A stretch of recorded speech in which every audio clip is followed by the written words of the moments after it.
Welcome back students. अच्छा, आज जो है हम मीन फील्ड अप्रॉक्सीमेशन या हार्टी फॉक अप्रॉक्सीमेशन, जिसका मीन फील्ड हम वर्जन देख रहे थे, उसकी एक और एप्लीकेशन डिस्कस करेंगे। पिछले लेक्चर में आपको याद होगा कि हमने ये इंटरेक्टिंग इलेक्ट्रॉन गैस, जो कि मेटेलिक स्टेट के लिए गैलियम मॉडल था, उस पे ये हमने मीन फील्ड अप्रॉक्सीमेशन या मीन फील्ड थ्योरी को अप्लाई किया था। और बुनियादी तौर पर मीन फील्ड थ्योरी में जो इंटरेक्टिंग टर्म होती है उसको हम फैक्टराइज कर लेते हैं। ठीक है, मेक ऑल दीज फैक्टर्स और उनकी में एक्सपेक्टेशन वगैरह एंटर होती है। तो इसका मतलब ये है कि इंटरेक्शंस को हम मीन फील्ड लेवल पे हम ले रहे हैं। फिर ये जो एक्सपेक्टेशन वैल्यूज़ आती हैं, इनको एवेल्यूएट किया जा सकता है।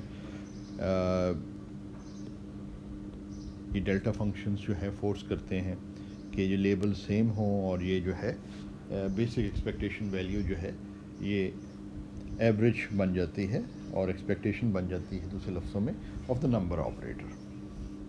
तो वही हम चीज़ आगे चल के देखी हमने, यहाँ पे वो नंबर ऑपरेटर की एक्सपेक्टेशन आ गई। तो इस तरीके से इसको एवेल्यूएट किया जा सकता है। और जब ये नंबर ऑपरेटर्स वगैरह बन जाते हैं, यहाँ पे सारे स्टेप्स वगैरह करें, तो ये रिज़ल्ट जो हैं हार्टी फॉक एनर्जी के लिए ये हमें वही रिज़ल्ट्स मिलते हैं जो कि हमें पहले फर्स्ट ऑर्डर परटर्बेशन थ्योरी को जो हमने डिस्कस किया था, वहाँ पे जो रिज़ल्ट्स हमने हासिल किए थे, first order correction due to interactions हमने मालूम किया था। तो वही जो रिज़ल्ट्स हमारे पास वहाँ पे हासिल हुए थे, वही रिज़ल्ट तक हम पहुँच जाते हैं और वही इंटीग्रेशंस हैं जो हमने परफॉर्म करनी है, उन सब को हम परफॉर्म करें तो जो रिज़ल्ट है हमारा वो एग्जैक्टली वही बन जाता है। तो इसका मतलब ये हुआ कि आप चाहें तो फर्स्ट ऑर्डर परटर्बेशन थ्योरी इस्तेमाल कर लें, चाहे तो आप जो है ना वेरिएशनल मेथड इस्तेमाल कर लें, हार्टी फॉक वाला जो हमने किया था वहाँ से भी ये रिज़ल्ट आता है, या आप इसको मीन फील्ड लेवल पे ट्रीट कर लें, you will get the same results.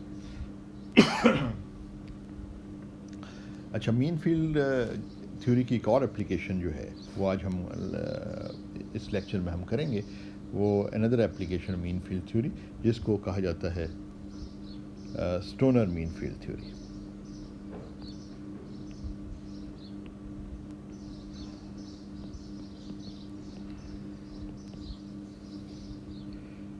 Of ferromagnetism.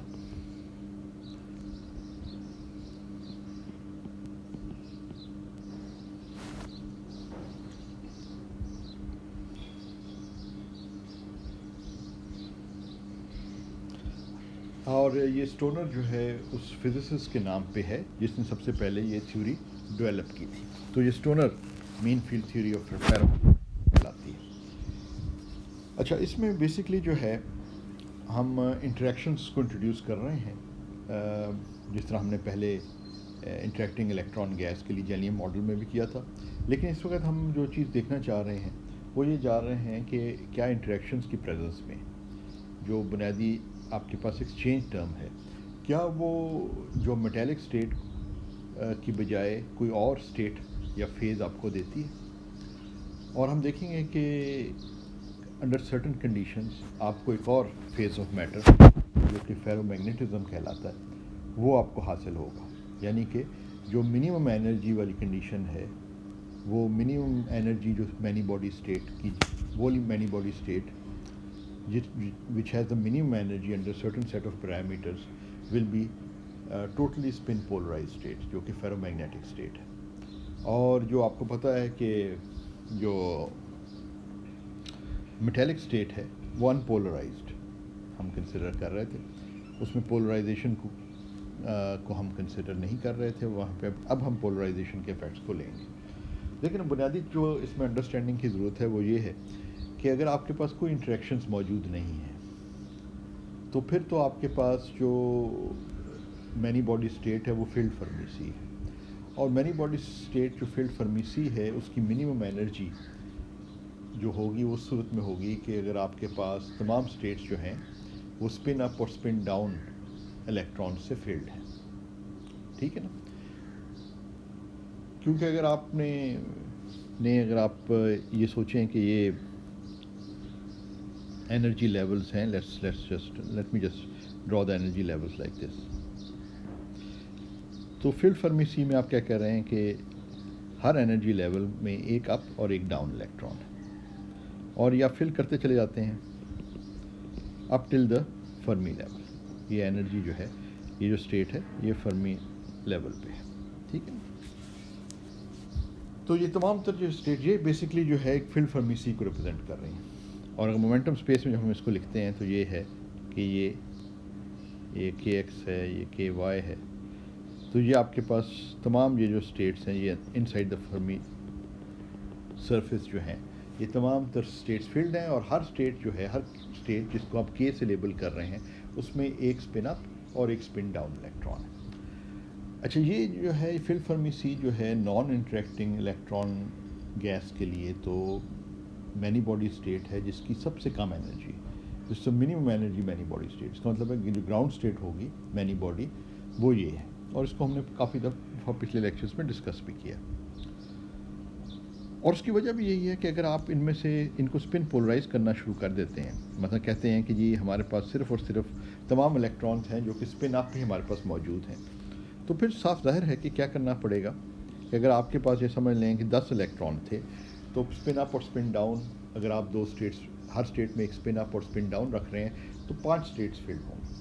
अगर आप कहते हैं कि जी मेरे पास सिर्फ़ और सिर्फ तमाम इलेक्ट्रॉन्स की स्पिन प्रोजेक्शन जो है वो एक ही डायरेक्शन में है, दूसरे लफ्ज़ों में ये तमाम इलेक्ट्रॉन जो हैं वो स्पिन पोलराइज्ड हैं, और 10 के 10 इलेक्ट्रॉन आपके स्पिन पोलराइज्ड हैं, तो फिर क्या होगा कि आप जब फिल करने के लगेंगे तो आपको 5 लेवल्स की बजाय 10 लेवल्स फिल करने पड़ेंगे। क्योंकि अगर स्पिन अप इलेक्ट्रॉन ही आपके पास हैं तो एक स्टेट में एक ही आ सकता है। अगर आपके पास equal number of spin up और स्पिन डाउन है, जैसे कि इस केस में है, अगर आप ये सोचें कि जी आपके पास मसलन इधर जो है 3 अप हैं 3 डाउन है, तो समझ लें कि यहाँ तक जो है ये स्टेट्स फील्ड, ठीक है ना। 3 अप स्पिन वाले हैं, 3 डाउन स्पिन वाले हैं, equal number of up and equal number of down. तो आप तमाम जो स्टेट्स फिल कर रहे हैं उसमें equal number up and down का आ जाएगा, तो 3 स्टेट्स फिल हो जाएंगी। अच्छा, अब इसकी निस्बत अगर आप ये देखें सिचुएशन जिसमें आप कहते हैं कि जी मेरे पास 6 इलेक्ट्रॉन हैं, जैसे कि इधर भी थे, इधर भी 6 इलेक्ट्रॉन थे, मगर उनमें से आधे स्पिन अप और आधे स्पिन डाउन थे। लेकिन अब आप कहते हैं कि जी मेरे जो इलेक्ट्रॉन है तमाम के तमाम जो है स्पिन अप हैं या तमाम के तमाम स्पिन डाउन हैं, तो let's say they are all spin up. तो उस केस में क्या होगा, उस केस में जब आप ये फिलिंग करेंगे तो आप इस स्टेट में एक को डाल देते हैं, तो दूसरा इस स्टेट में अब नहीं आ सकता, तो लाजमन वो अगली स्टेट में जाना पड़ेगा, उससे अगली स्टेट में जाना पड़ेगा। तो जब आप 5 ये 6 हैं, 6 को फिल करेंगे तो आपको 6 जो स्टेट्स आपको फिल करनी पड़ेंगी, ये 6 हो गई। अब आपका इसका मतलब है कि अगर आप पहले जब कर रहे थे तो आपकी फर्मी लेवल ये जो लेवल थी ये फर्मी लेवल थी, यानी ये जो एनर्जी थी भी, अगर आप इस वर्टिकल एक्सिस पे अगर एनर्जी को प्लॉट कर रहे हैं तो आपकी फर्मी लेवल ये थी। अब आपकी फर्मी लेवल जो है वो इधर आ गई, ये वाली इस स्टेट पे आ गई, आप समझ लें ये अब फर्मी लेवल आ गई। तो आप देख रहे हैं कि फर्मी लेवल जो है, इस वाले को बीच में मिटा देते हैं क्योंकि ये तो हमने ज़्यादा वाला लिया। अब आप देख रहे हैं कि फर्मी लेवल जो है वो अब शिफ्ट हो गई है ऊपर की तरफ, क्योंकि अब आपको जब स्पिन पोलराइज्ड हैं तमाम इलेक्ट्रॉन तो एक एक ही आ सकता है, तो इसलिए जब फिल करना शुरू करेंगे तो हायर लेवल तक ले जाना पड़ेगा, हायर एनर्जी लेवल तक ले जाना पड़ेगा। तो फर्मी लेवल आपकी लार्ज हो गई। इसका मतलब ये हुआ कि जो आपकी ग्राउंड स्टेट एनर्जी है जो कि फर्मी लेवल पर डिपेंड करती है, और हमने कैलकुलेट किया था, तो और आप जानते हैं कि फर्मी लेवल पर डिपेंड कर रही ग्राउंड स्टेट एनर्जी, तो वो ग्राउंड स्टेट एनर्जी जो है वो इस स्टेट की निस्बत ज़्यादा है। इसकी ग्राउंड स्टेट एनर्जी कम है, इसकी ग्राउंड स्टेट एनर्जी यानी इस स्टेट की एनर्जी जिसमें आपके पास सारे इलेक्ट्रॉन स्पिन पोलराइज्ड हैं, बनिस्बत इसके कि आपके पास equal number of spin up and spin down है, और ये अनपोलराइज्ड स्टेट है, जबकि ये जो है ये पोलराइज स्पिन पोलराइज स्टेट है।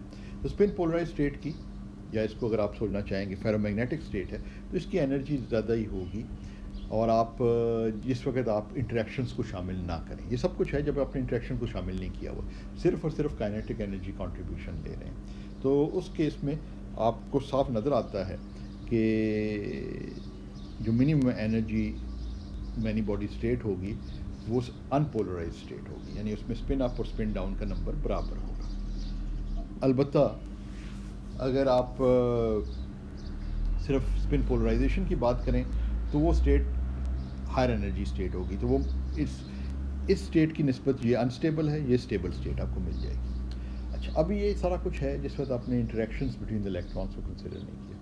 जब आप इंटरेक्शंस इंक्लूड करते हैं तो आपको याद होगा इंटरेक्शंस की वजह से माइनस साइन आता है, जो इंटरेक्शन वाली टर्म है। इसका मतलब ये हुआ कि इंटरेक्शंस की वजह से, कूलॉम इंटरेक्शंस की वजह से, जो कि हैरत अंगेज़ सी बात लगती है, लेकिन अगर थोड़ा सा गौर करें तो पॉलीज प्रिंसिपल को भी सोचें तो जो बेसिक रीज़न है कम होने का, उसकी वजह यही है कि जब आपके पास कूलॉम इंटरेक्शन हो तो सेम स्पिन वाले इलेक्ट्रॉन की एवरेज सेपरेशन जो है वो ज़्यादा होती है, इसलिए कूलॉम इंटरेक्शन रिड्यूस हो जाती है, जो रिपल्शन है वो रिड्यूस हो जाती है बिटवीन द इलेक्ट्रॉन। तो आपको एक ऐसी स्टेट मिल सकती है जिसकी एनर्जी जो है फ्री, अगर आप इलेक्ट्रॉन्स कंसिडर करते इंटरेक्शन कंसिडर ना करते तो इंटरेक्शन को कंसिडर करने से लोअरिंग ऑफ एनर्जी हो सकती है, माइनस साइन ये जाहिर कर रहा है। अच्छा, तो अब क्वेश्चन ये है कि क्या ये माइनस साइन और ये जो लोअरिंग ऑफ एनर्जी है ड्यू टू इंटरेक्शंस, क्या ये इतनी लोअर हो सकती है कि आपको इस किस्म की स्टेट जो है वो लोअर एनर्जी स्टेट बन जाए। देखें, खाली अगर काइनेटिक एनर्जी को लेंगे तो फिर तो लाजमन ये ज़्यादा है, लेकिन क्या जो कंपटीशन है between kinetic energy and potential energy, तो काइनेटिक एनर्जी की कॉस्ट जो कि इधर नज़र आ रही है, और क्या उसको की निस्बत जो गेन है पोटेंशियल एनर्जी का, जो पोटेंशियल एनर्जी नेगेटिव साइन के साथ आ रही है, तो क्या वो उसको कंपनसेट कर सकती है और आपको लोअर एनर्जी स्टेट मिल जाए बनिस्बत अनपोलराइज्ड के।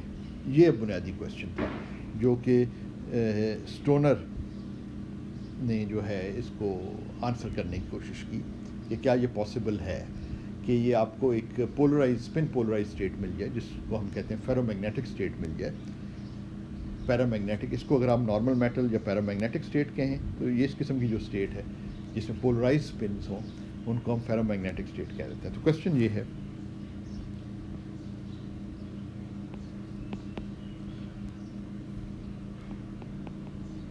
is the ferromagnetic phase,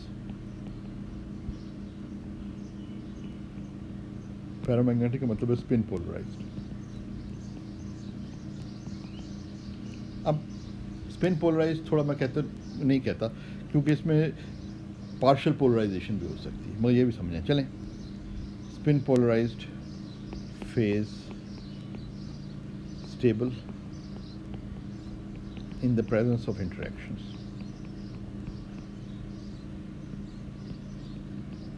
ये तो हमें पता है कि it is not stable. Stable का मतलब है कि मिनिमम एनर्जी स्टेट नहीं है।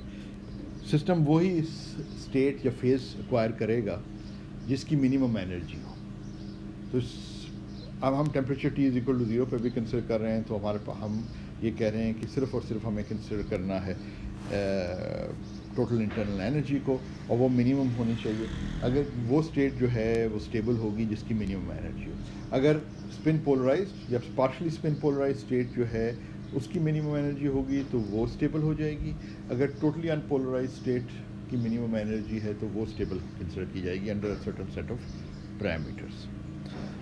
तो इस चीज़ को हम एड्रेस करने के लिए मीन फील्ड लेवल पे इसको एड्रेस करते हैं, और इसके लिए जो स्टोनर ने मॉडल कंसिडर किया वो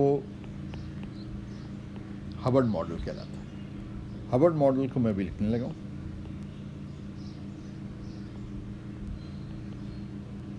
ये काइनेटिक एनर्जी टर्म है, और अब मैं पोटेंशियल एनर्जी टर्म लिख रहा हूँ।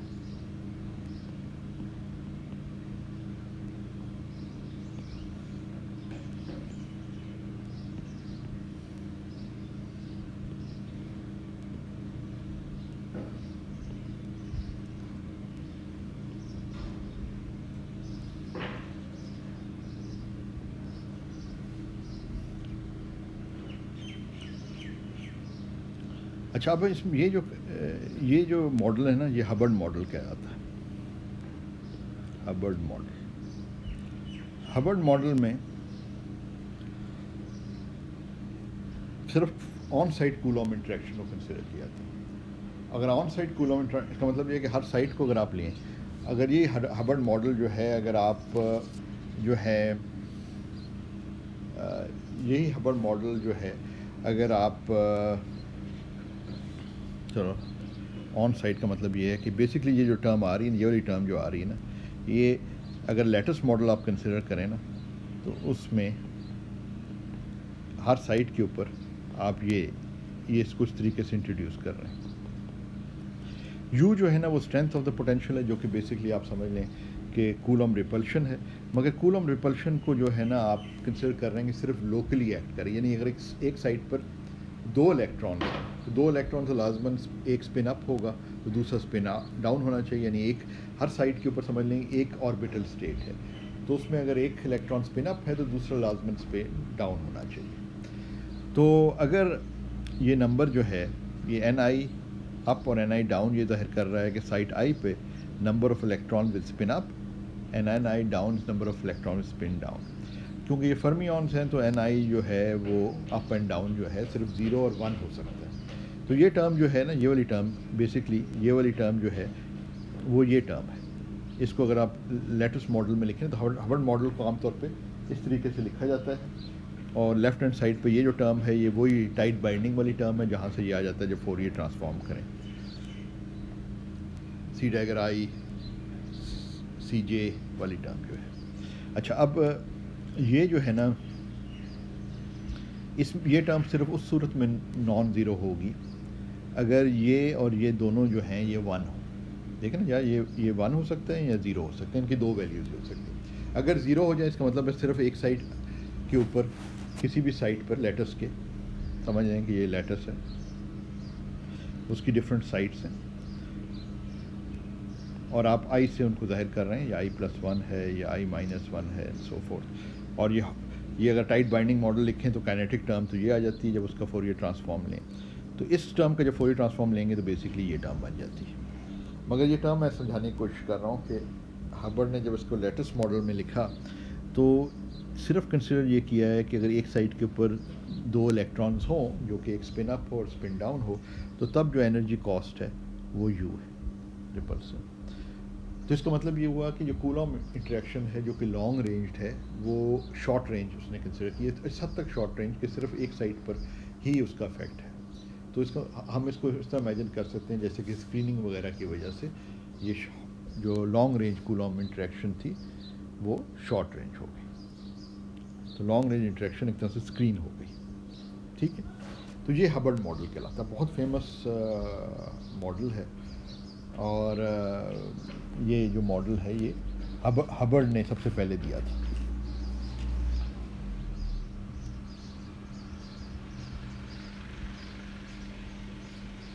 अच्छा,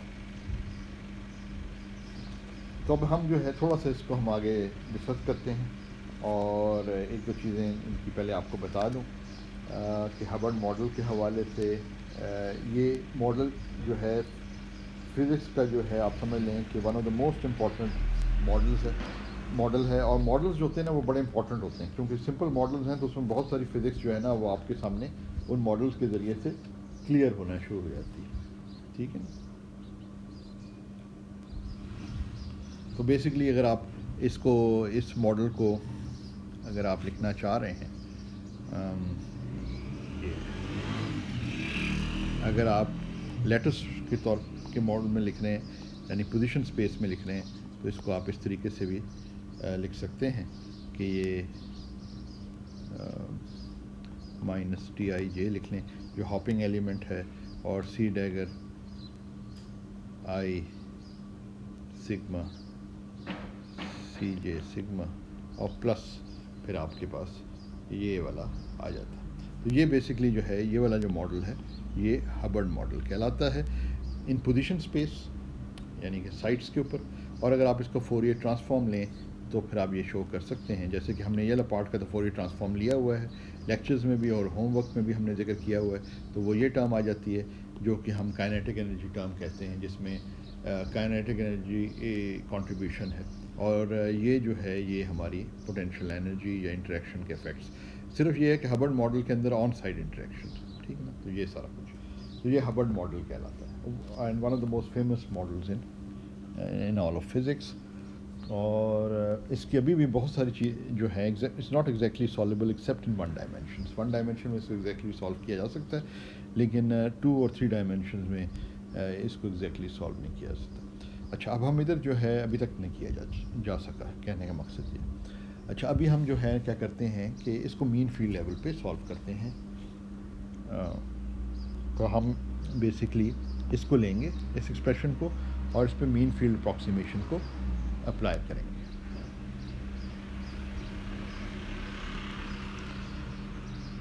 तो हमारे पास जो है ना बेसिकली मीन फील्ड में हम यही करते हैं कि इंटरेक्शन टर्म को फैक्टराइज करते हैं।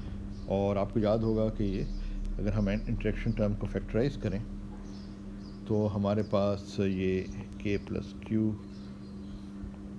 Sigma sigma k minus q sigma prime c k prime sigma prime c k sigma जो है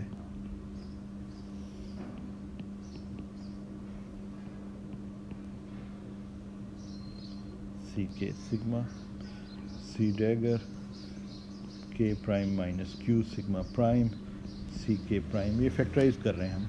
सिर्फ ये है कि इसमें ये हमने ख्याल रखना है एक्सपेक्टेशन वैल्यू में ना एक्सपेशली हम स्पिन को भी रिप्रेजेंट कर रहे हैं, सिग्मास भी नज़र आ रहे हैं आपको, क्योंकि हम स्पिन के इफेक्ट्स इसमें बड़े इंपॉर्टेंट हैं, स्पिन पोलराइजेशन के। ये 2 के फैक्टर्स लिए आ रहा है, क्योंकि 2 टर्म्स एग्जैक्टली सेम हो गई हैं। अगर आप ये ऊपर देखें ना, ये जो हमने इंटरेक्टिंग इलेक्ट्रॉन गैस के लिए किया है वहाँ पे भी ये चीज़ आपको नज़र आ रही है।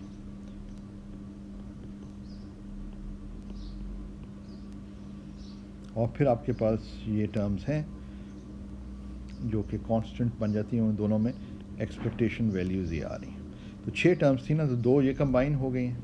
आपको याद हो ना हमने फैक्टराइज जो ऊपर किया, 6 टर्म्स थी, तो उसमें से पहली 4 जो हैं वो 2 बिल्कुल एक जैसी हैं, तो उनको आप इस तरीके से कंबाइन कर सकते हैं।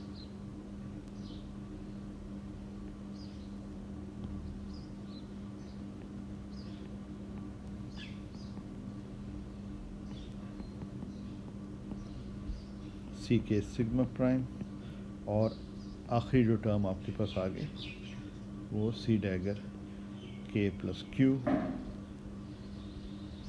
Sigma c k prime sigma prime और सी dagger k prime minus q sigma prime c k sigma. अच्छा जी, ये अब आपके पास आ गई इंटरेक्शन पार्ट में। अब इसको हम जो है ना अगर आगे सब्स्टिट्यूट कर लें, तो यानी इस वाले पार्ट को हम हैंडल कर रहे हैं ना, इंटरेक्शन वाला है, इसको मीन फील्ड लेवल पे कर रहे हैं, तो ये ऊपर हम सब्स्टिट्यूट करते हैं।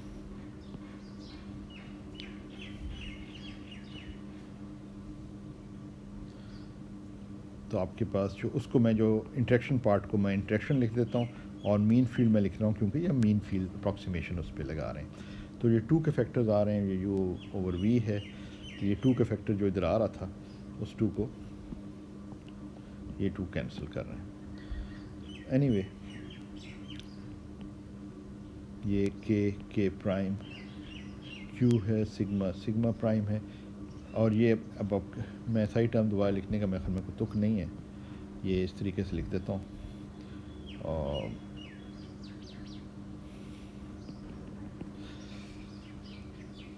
अब बेसिकली जो है इम्पॉर्टेंट चीज़ ये है कि जो जिस तरह हमने पिछली दफ़ा भी देखा था कि ये एक्सपेक्टेशन वैल्यूज़ अपने एवेल्यूएट करनी है, और इन एक्सपेक्टेशन वैल्यूज़ जो है ना ये फोर्स करती हैं कि ये जो है ये प्रोपोर्शनल होगा और नंबर ऑपरेटर पे बन जाएगा equal to number operator multiplied by the delta functions. इसमें सेम स्पिन है तो यहाँ पे इशू नहीं है, ये आपको q इज़ इक्वल टू 0 वाली टर्म दे देगा जो कि हार्ट्री या डायरेक्ट टर्म है, और ये वाली जो है ये आपको this will be proportional to the delta function. Sorry, ये जो डेल्टा फंक्शन है लेबल सेम होने चाहिए इन एक्सपेक्टेशन में, और इसमें स्पिन वाला भी आ जाएगा, स्पिन सिग्मा सिग्मा प्राइम। ठीक, इसी तरह आप बाकियों का भी लिख सकते हैं। तो यहाँ पे हम जो मीन फील्ड पैरामीटर्स हैं वी इंट्रोड्यूस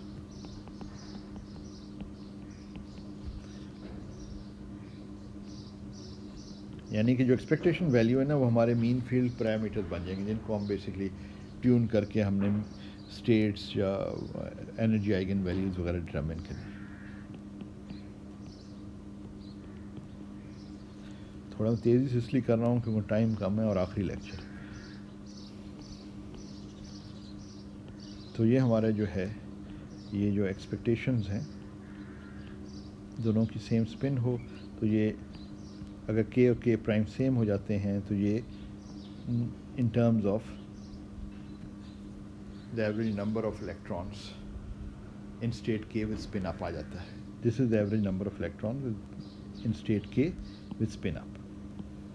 और इसी तरह इक्विवेलेंटली हम डिफाइन कर सकते हैं सी डैगर के डाउन, क्योंकि हमें इसकी ज़रूरत पड़ेगी ना, इसलिए हम ये डिफ़ाइन कर रहे हैं। तो यहाँ डेल्टा के प्राइम और एन के उसी तरह average number of spin down. और स्पिन डेंसिटी को हम डिफ़ाइन कर सकते हैं, spin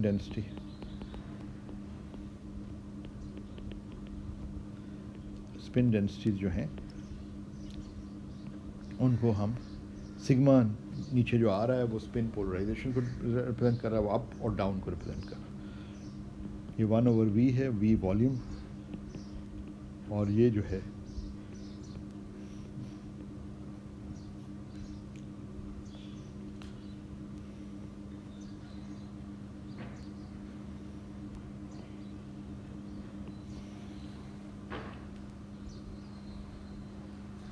so the total number of electrons with a certain spin projection per unit volume जो है वो आपको ये n बार दे रहा है, जो कि स्पिन डेंसिटी जिसे हम कह सकते हैं। अच्छा, ये अब हमने जब इनकी टर्म्स में इसको एक्सप्रेस कर लिया, तो अब हम जो ऊपर मीन फील्ड वाला जो एक्सप्रेशन है, जब हम इन सारों को उठाकर इनको लेके हम जब इधर सब्स्टिट्यूट करते हैं, यानी फैक्टराइजेशन, इसको जो है जो इंट्रैक्शन टर्म के अंदर ये जो है इसको हम इससे रिप्लेस कर रहे हैं, यही मीन फील्ड अप्रॉक्सीमेशन।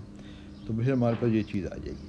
अब हम ये जो सारे आ रहे हैं ना, इनको हम ये एन के अप, एन के डाउन या एन सिग्मा बार की टर्म में लिख सकते हैं। So let's just right it down in terms of this. तो वो इंट्रैक्शन टर्म इंपॉर्टेंट है, उसको ही पहले लिख रहे हैं, फिर बाद में काइनेटिक टर्म को डाल लेंगे। उस पर तो कोई इफेक्ट नहीं आ रहा इस मीन फील्ड फैक्टराइजेशन का, इसलिए वो साथ साथ ऐसी चल रही है। तो यू के सिग्मा प्राइम, क्योंकि वो डेल्टा फंक्शंस की वजह से ना, वो आपके पास डेल्टा फंक्शन की वजह से एक तो पहली टर्म के अंदर Q0 है, तो ये समेशन ख़त्म हो जाएगी, और डेल्टा फंक्शन की वजह से आप के प्राइम वाली समेशन आपने परफॉर्म कर ली। तो अब आपके जो बाकी बच गया, ये वो बिल्कुल उसी तरह है जिस तरीके से हमने इंटरेक्टिंग इलेक्ट्रॉन गैस के लिए पहले किया। सिर्फ ये है कि अब आप एन सिग्मा प्राइम ये इनकी टर्म्स में लिख रहे हैं, ठीक है ना।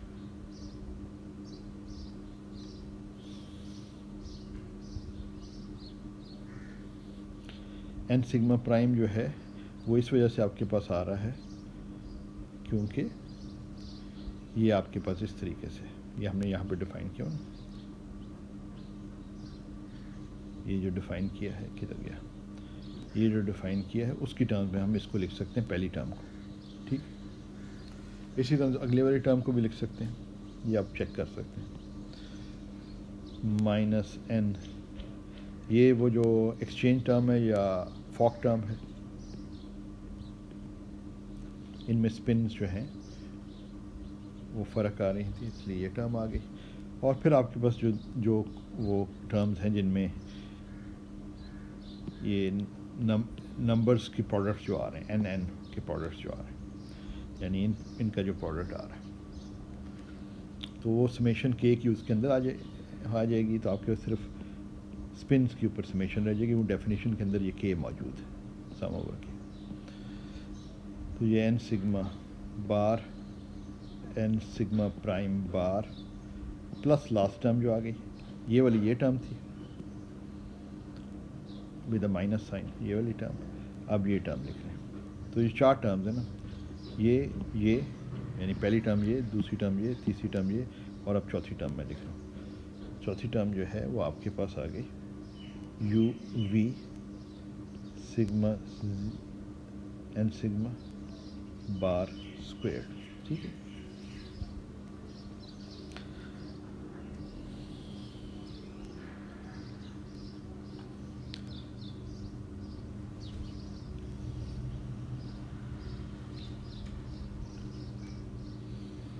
तो ये टर्म्स आपके पास आ गई।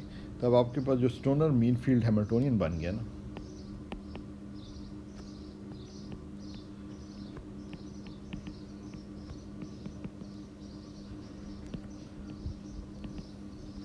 वो बन गया स्टोनर मीन फील्ड हैमिल्टोनियन जो है वो आपके पास में काइनेटिक टर्म जो आएगी, जो कि आप लिख लें ये बिल्कुल वैसी की वैसी इधर आ जाएगी।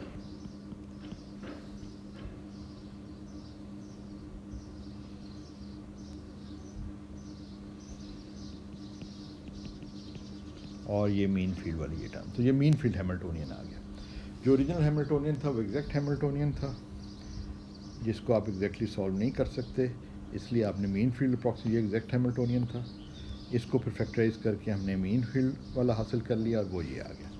इसको एक्सप्लिसिटली अगर लिखा जाए तो ये इस तरीके से बन जाता है कि सिग्मा के सिग्मा, इसको इस तरह भी लिख सकते हैं, ए के सिग्मा मीन फील्ड। इसमें मीन फील्ड वाली टर्म्स भी हम डाल लेंगे। कौन सी टर्म्स डालेंगे इसमें?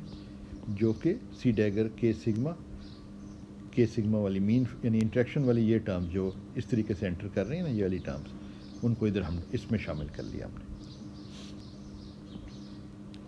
और जो बाकी टर्म्स बची हैं वो ये हैं जो ऊपर दी हुई हैं।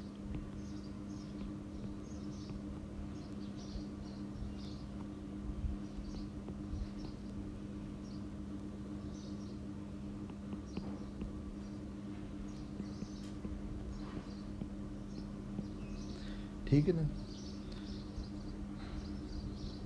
वेयर ई के सिग्मा जो डिस्पर्जन रिलेशन है वो में अब आपके पास ई के आ गया प्लस यू आ गया, और अगर हम इसमें जो है अगर हम स्पिन अप और इसमें अगर हम सिग्मा प्राइम के ऊपर अगर समेशन करते हैं, क्योंकि इसके अंदर सिर्फ और सिर्फ देखें ना, जब आप ये लिख रहे हैं तो इसमें सिर्फ के सिग्मा के ऊपर समेशन है, यहाँ सिग्मा प्राइम के ऊपर भी है, तो सिग्मा प्राइम वाली अगर समेशन परफॉर्म कर लें तो फिर आप इसके साथ लिख सकते हैं ना, ये समेशन बाहर ले सकते हैं और बाकी चीज़ ये आ जाएगी। तो इसका मतलब है आपने सिग्मा प्राइम वाली समेशन परफॉर्म करनी है। सिग्मा प्राइम जो है ना वो अगर ये स्पिन अप है तो वो स्पिन डाउन को रिप्रेजेंट कर रहा होगा, एंड सो फोर्थ। अच्छा, तो अब स्पिन प्राइम जो है वो क्योंकि समेशन है इसके ऊपर, तो स्पिन प्राइम की दो वैल्यूज़ हो सकती हैं, अप एंड डाउन। सिग्मा की भी दो वैल्यूज़ हो सकती हैं, अप एंड डाउन। तो सिग्मा प्राइम पे अगर आपने समेशन करनी है तो एक टर्म आपके पास आएगी जिसमें स्पिन अप हो, प्लस टर्म आएगी जिसमें स्पिन डाउन हो, इसी तरह दूसरे वाले में भी। तो ये हम जब लिखेंगे तो आपके पास दो टर्म्स आ जाएंगी, एक एंड अप जब समेशन से, और फिर समेशन की जो दूसरी टर्म है स्पिन डाउन वाली वो ये टर्म आ जाएगी, और फिर आपके पास एन सिग्मा बार आ गया। ठीक है जी, क्योंकि जिस वक्त आप प्राइम पे सम करेंगे, सिग्मा प्राइम पे सम करेंगे डेल्टा फंक्शन की वजह से ये चीज़ यही रह जाएगी। तो ये आपके पास ये बेसिकली आ गया। मगर इधर एक ख़ास जो चीज़ सामने आ रही है जो काबिल गौर है और इम्पॉर्टेंट है, वो ये चीज़ सामने आ रही है कि जो अब आपके पास अगर आप देखें ना, अगर इसमें मैं अगर स्पिन अप ले लूँ एग्ज़ाम्पल के तौर पे, स्पिन अप यानी कि सिग्मा को मैं अप ले लेता हूँ, ठीक है, तो उस केस के अंदर ये आपके पास जो मीन फील्ड अब बन जाएगा कि अप जो बन जाएगा आपका वो होगा ई के प्लस यू, ऊपर वाले में एन बार अप प्लस एन बार डाउन माइनस एन बार अप, क्योंकि सिग्मा को आपने अप लिया हुआ, सिग्मा को अप लिया ना, तो यहाँ पे भी वो अप डालना पड़ेगा। जब आप ये डालते हैं तो ये आपके पास ये और ये कैंसिल हो जाते हैं और आपके पास आ जाता है e k plus u n down this. इसी तरह जो है अगर आप सिग्मा को डाउन ले लें तो ये ई के डाउन जो है मीन फील्ड वो आपके पास आ जाता है ई के, ये सारा कुछ मैं नहीं करता, वो आप देख सकते हैं, प्लस यू जो एवरेज डेंसिटी है किसी टर्म्स में, ये आ गया। अच्छा, अब इन दोनों एक्सप्रेशंस को अगर आप देखें ना तो ये नज़र आ रहा है कि ये डिस्पर्जन रिलेशंस हैं फॉर द पार्टिकल्स जो कि इंटरेक्टिंग पार्टिकल्स हैं। तो अगर आपके इलेक्ट्रॉन जो रीनॉर्मलाइज, जो क्वाजी पार्टिकल जिनको हम नाम दें, तो अब इनकी डिस्पर्जन रिलेशन ये नहीं रही, इंटरेक्शन की वजह से ये नहीं रही, बल्कि इसके साथ ये टर्म भी शामिल हो गई। और ये टर्म जाहिर कर रही है कि एक तो ये कूलम रिपल्शन वाला की स्ट्रेंथ है यू, साथ साथ ये average density of down spins पे डिपेंड करती है। यानी कि अगर अप स्पिन है तो ऑपोजिट स्पिन्स वाली डेंसिटी पे डिपेंड करेगी। जिस तरह जब डाउन था तो इधर अप की डेंसिटी पे। तो इसका मतलब ये हुआ कि energy of spin up electron जो है वो डेंसिटी ऑफ स्पिन डाउन पे डिपेंड करती है। तो इसका मतलब ये हुआ कि ये इंटरेक्शंस की वजह से जो डिस्पर्जन रिलेशन है स्पिन अप और स्पिन डाउन की फ़र्क हो गई। ठीक है ना, वो इनकी डेंसिटीज़ पे डिपेंड करती हैं। और ये ज़रूरी नहीं कि डेंसिटी सेम हो। अगर डेंसिटी सेम नहीं है तो स्पिन अप की जो एनर्जी है और स्पिन डाउन की एनर्जी फ़र्क हो गई फॉर एवरी के स्टेट। तो यहाँ से जो है ना ये फ़र्क, जिसकी वजह से ही ये फेरोमैग्नेटिक स्टेट की तरफ हम आ रहे हैं कि अगर डेंसिटीज़ इनकी किसी सूरत डेंसिटीज़ अगर सेम ना रहें, यानी कि अगर डेंसिटीज़ बिल्कुल सेम है तो फिर तो वो अनपोलराइज केस है। वो वही है जो मैंने अभी थोड़ी देर पहले दिखाया था आपको, वो वाली केस था जिसमें equal number of spin ups and spin down से, तो फिर तो ये एनर्जी सेम ही रहेगी। लेकिन अगर इनकी डेंसिटीज़ फ़र्क हो जाए तो फिर उस केस के अंदर ये जो है ये फ़र्क आ जाएगा।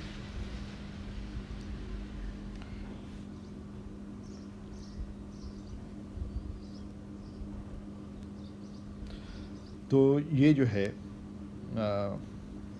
ये एक इम्पॉर्टेंट चीज़ हमारे सामने यहाँ पे आई है कि डेंसिटीज़ जो पे डिपेंड करता है।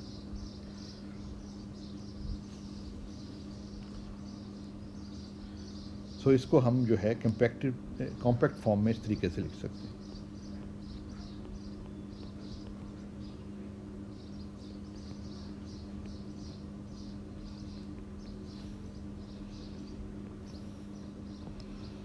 अच्छा, एक मिनट होल्ड करें, एक मिनट कौन करें।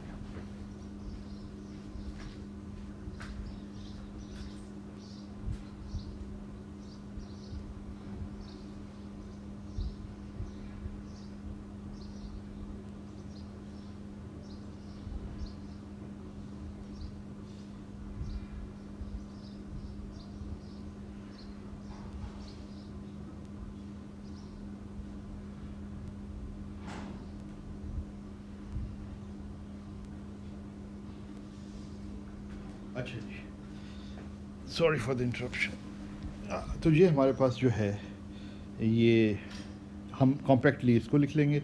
ये अगर यहाँ पे जो है स्पिन अप है तो बार ये जाहिर कर रहा है कि उसको ऑपोजिट स्पिन होगी, डाउन होगी। अगर यहाँ स्पिन डाउन है तो यहाँ स्पिन अप होगी। तो इन दोनों एक्सप्रेशंस को आप इन शॉर्ट इस तरीके से लिख सकते हैं। ठीक है,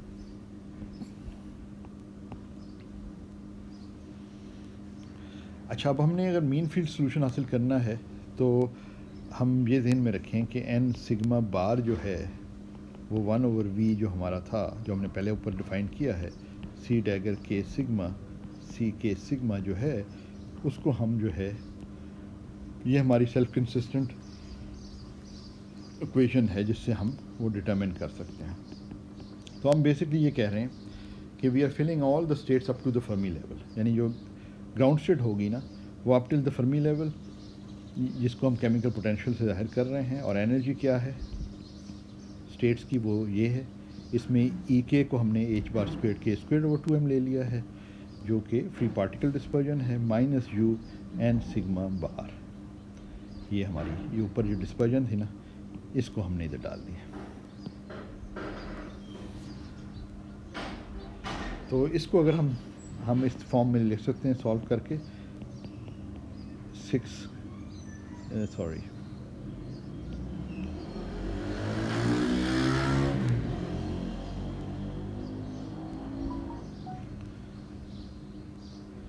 where h⁻² kf सिग्मा, क्योंकि ये अब जो आपकी फर्मी वेव वेक्टर है ये सिग्मा पे डिपेंड कर रहा है, स्पिन प्रोजेक्शन पे डिपेंड कर रहा है, क्योंकि दोनों का फर्मी लेवल फ़र्क है। ठीक है ना, क्योंकि एनर्जी डिस्पर्जन फ़र्क है। तो this is now equal to जो है वो केमिकल पोटेंशियल.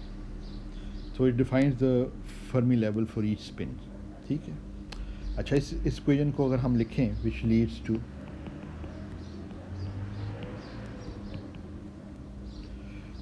इसको अगर मैं लिखूं तो ये ऊपर वाली जो रिलेशन है इसको इस्तेमाल करते हुए कि के एफ़ जो है इधर सब्स्टिट्यूट करूं के एफ़ स्क्वेयर्ड, ये के एफ़ स्क्वेयर्ड है ना, अच्छा छोड़ा एन के बाद की टर्म्स में, तो ये मैं लिख सकता हूँ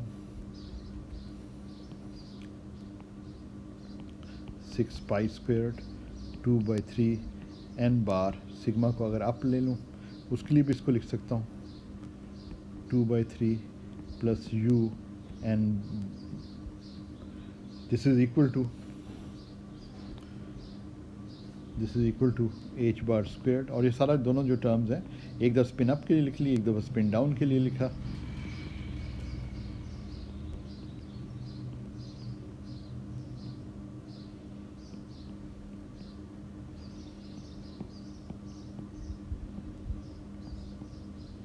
और ये दोनों केमिकल पोटेंशियल के बराबर है. ठीक है. तो ये बेसिक हमारी इक्वेशन आ गई. इस इक्वेशन 1 कह लें, जिसको हम इस्तेमाल करके हम जो है ये डिटरमिन कर सकते हैं कि फेरोमैग्नेटिक स्टेट यानी स्पिन पोलराइज स्टेट जो है वो मिनिमम एनर्जी स्टेट है या नहीं. तो we define the following quantities. तो हम डिफ़ाइन कर लेते हैं following quantity. We define n bar is equal to n up plus n down. और पोलराइजेशन को हम डिफ़ाइन कर रहे हैं कि spin up polarization, number of polarize जो स्पिन होंगी वो spin up minus average number of spin downs divide by the total number density, average number density. तो ये डिफरेंस है वो basically.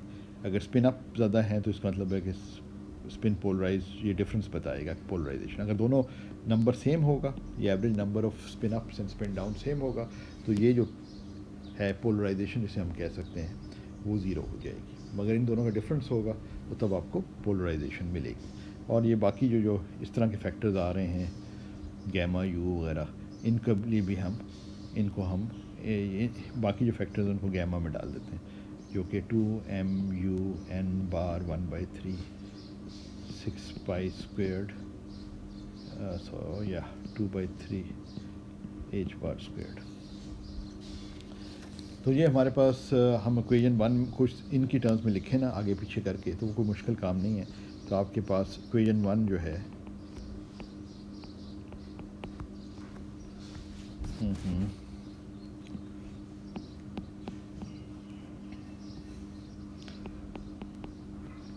equation 1 can be written as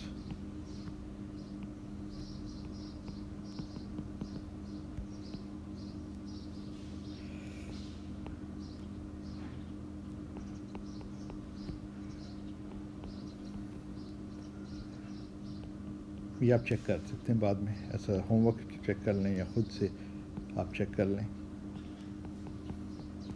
कि ये आपके पास आ जाएगा. ऊपर वालों को ही आपने रीराइट करना है, सिंपल अलजेब्रा है. और जिसको हम इनको अब लिख सकते हैं पोलराइजेशन वगैरह की टर्म्स में 1 minus xi 2/3 is equal to gamma xi. अच्छा, अब अगर आपके पास इस इक्वेशन को अगर हम न्यूमेरिकली सॉल्व करें ना, प्लॉट करें, न्यूमेरिकली सॉल्व करें इस इक्वेशन को, तो अगर आपके पास सोल्यूशन ये ज़ीरो आ जाता है तो उसका मतलब ज़ीरो पोलराइजेशन है. तो आप देखेंगे इसको अगर न्यूमेरिकली सॉल्व किया जाए तो आप देखेंगे कि 3 सोल्यूशन रिजीम्स हैं. 3 सोल्यूशन ध्यान में रखें कि एक्साई जो पोलराइजेशन को रिप्रेजेंट कर रहा है, ये अगर आपके पार्शली पोलराइज्ड या टोटली पोलराइज्ड. टोटली पोलराइज का मतलब ये है कि गैमा, ये एक्साई जो है ना, ये 1 होना चाहिए. अगर ज़ीरो है ये तो उसका मतलब है कि अनपोलराइज्ड, तो वो ग्राउंड स्टेट. तो इसका मतलब जो आपके 3 रजीम्स हैं, गैमा जो है वो अगर लेस दैन 4/3 है, और गैमा देखिए ना, गैमा में जो सबसे इम्पॉर्टेंट क्वांटिटीज़ हैं वो, चलें अभी पहले बात, गैमा अगर 4/3 से कम है तो ये नॉर्मल स्टेट है, जिसको हम पैरामैग्नेटिक स्टेट भी कह सकते हैं, पैरामैग्नेट, ठीक है ना, जिसमें कोई स्पिन पोलराइजेशन नहीं है। और अगर आप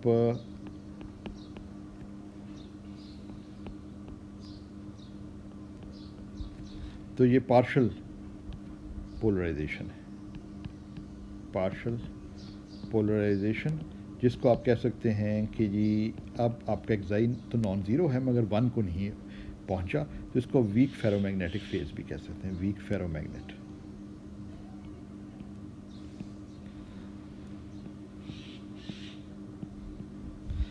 और अगर आपका गैमा जो है तो ये आपको फुल पोलराइजेशन भी दे सकता है, फुल पोलराइजेशन, जो स्ट्रॉन्ग फेरोमैग्नेटिस आप कह सकते हैं। और इसमें जो है आपके पास एक्साई जो है ये 1 हो जाता है। तो इसका मतलब ये है कि इस रजीम के अंदर इसका मतलब है कि इन रजीम्स के अंदर आपको पोलराइजेशन मिल जाती है, यानी कि आपको वीक और स्ट्रॉन्ग फेरोमैग्नेटिक फेज मिल जाता है।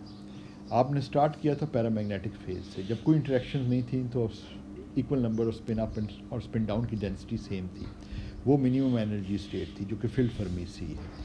तो वो normal state, normal metallic state थी, जिसको हम पैरामैग्नेटिक स्टेट कह सकते हैं। और लेकिन जब आपके पास ये गैमा जो कि बेसिकली उसमें ये यू पैरामीटर आ रहा है, तो यू पैरामीटर अगर आप लार्ज करते चले जाएँ तो फिर आपके पास जो है इंटरेक्शन अगर स्ट्रॉन्ग होती चली जाए तो एक ख़ास क्रिटिकल वैल्यू से ज़्यादा, तो फिर जो कि ये दी हुई है, तो उसमें फिर आपको फेरोमैग्नेटिक, स्ट्रॉन्ग फेरोमैग्नेटिक या वीक फेरोमैग्नेटिक फेज मिलता है।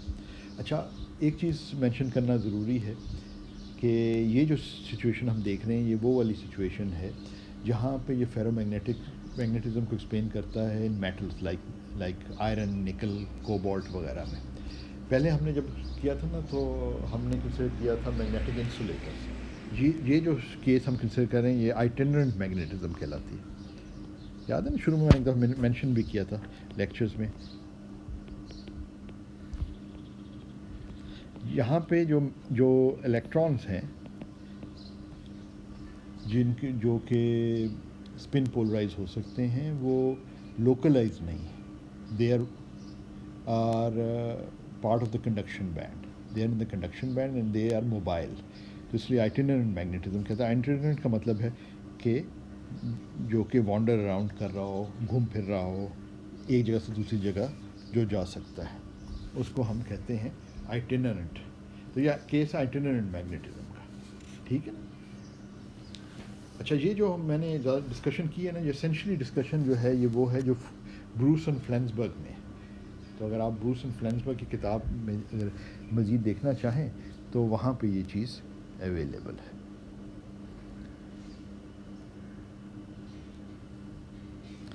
और अगर हम इसको फिज़िकली थोड़ा सा अंडरस्टैंड करना चाहें तो हम ये इस तरीके से इसको थोड़ा सा ले सकते हैं कि जो आपके पास नॉर्मल स्टेट है ना,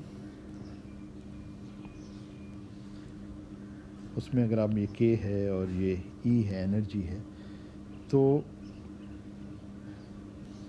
ये फर्मी लेवल तक फील्ड स्टेट्स हैं। नॉर्मल स्टेट के अंदर जो है ना स्पिन अप और स्पिन डाउन जो है ना, ये इस तरह करना है, ये स्पिन डाउन और स्पिन अप जो हैं वो इधर।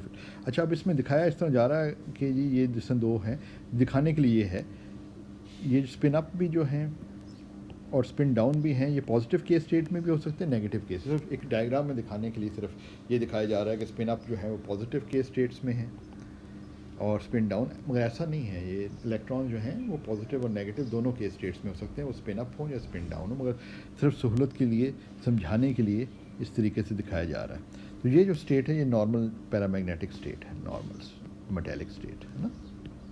तो ये मेटल्स के अंदर जो है ना फेरोमैग्नेटिज्म को अंडरस्टैंड करने के लिए ये सारी डिस्कशन हो रही है। अच्छा, अब क्या सिचुएशन होती है जब ये है, जब सिचुएशन नॉर्मल स्टेट की, जब आपके पास फील्ड फर्मी सी ग्राउंड स्टेट है और अनपोलराइज स्पिन्स हैं, यानी टोटल सिस्टम अनपोलराइज है, स्पिन अप और स्पिन डाउन की डेंसिटी सेम है और ये नॉर्मल मेटेलिक स्टेट है जिसको हम डिस्कस करते रहें। अब फ़र्क क्या आ जाता है? फ़र्क ये आ जाता है कि जिस वक्त आप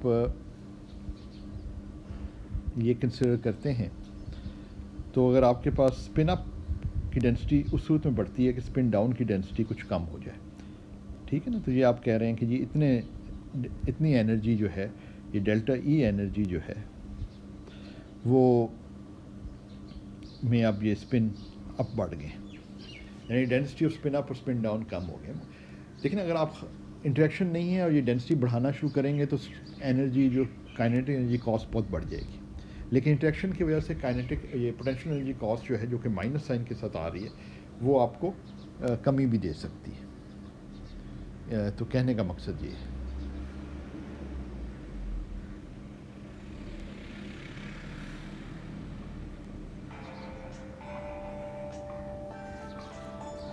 अच्छा, एक सेकंड होल्ड करो। हेलो,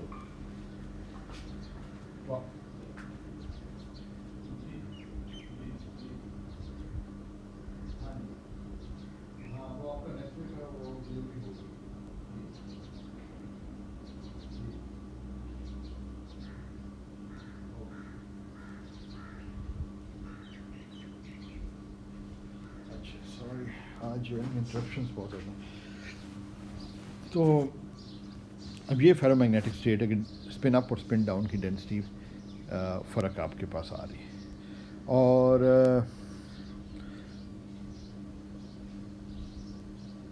या ओके,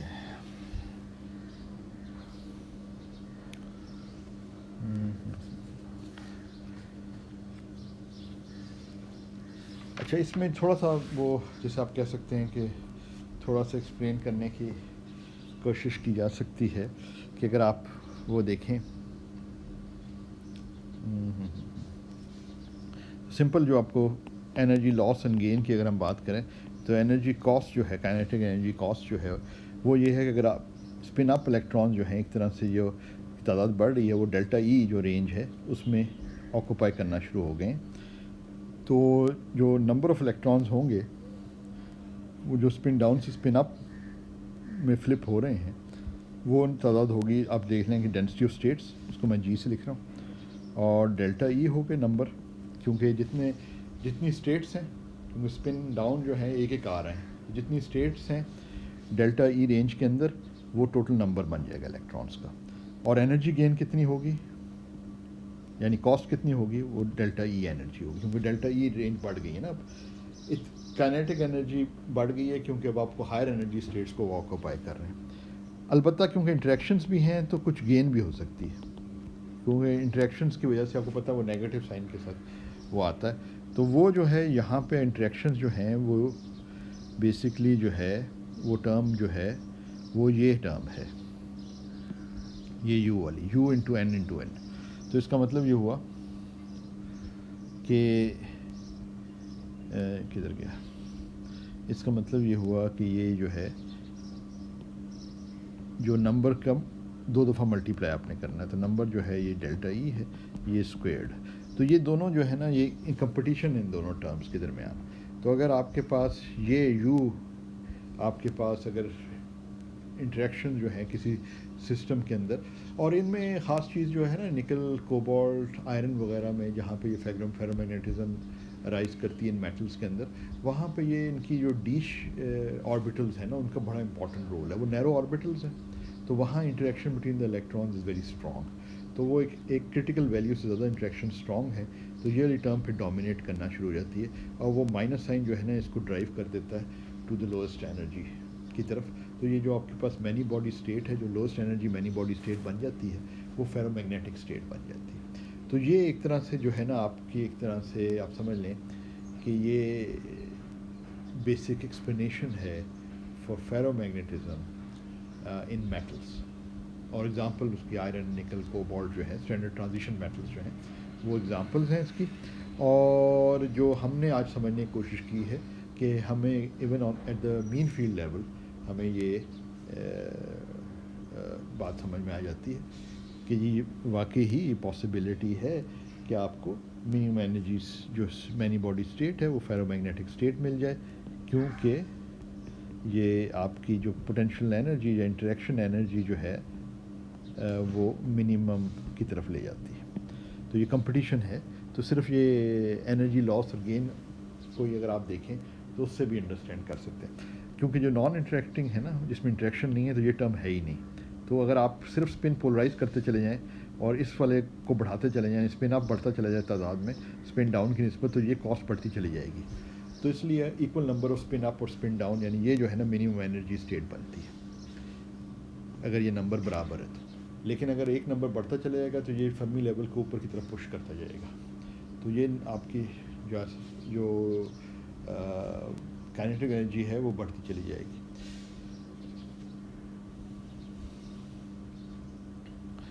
जबकि अगर आप इंटरेक्शंस को शामिल करें तो ये माइनस साइन की वजह से आपको इस कंपटीशन में एक वक्त ऐसा भी आ सकता है कि ये जो है इसको ओवरकम कर ले काइनेटिक एनर्जी को, और उस सूरत में, मगर सिर्फ और सिर्फ ये इंटरेक्शंस की प्रेजेंस में, उस सूरत में ये जो है आपको फिर फेरोमैग्नेटिक स्टेट मिल सकती है, यानी फेरोमैग्नेटिक फेज ऑफ मैटर। और ये हम समझने में कामयाब हुए हैं in a looking at a very simple model. Simple model भी बड़े इंपॉर्टेंट होते हैं, वो हबर्ड मॉडल है, और उसको हमने मीन फील्ड लेवल पे स्टडी किया है और उससे हमने ये चीज़ सीखी। तो ये फिर हमारा फाइनल लेक्चर है इस कोर्स का, और so I wish you the very best for the future, और उम्मीद है कि आपके लिए ये कोर्स यूज़फुल साबित हुआ होगा। बाकी फिर हम कोई इसमें क्वेश्चंस हो तो हम डिस्कशन सेशन रख सकते हैं और इसको मज़ीद डिस्कस कर सकते हैं। और मेरी सबसे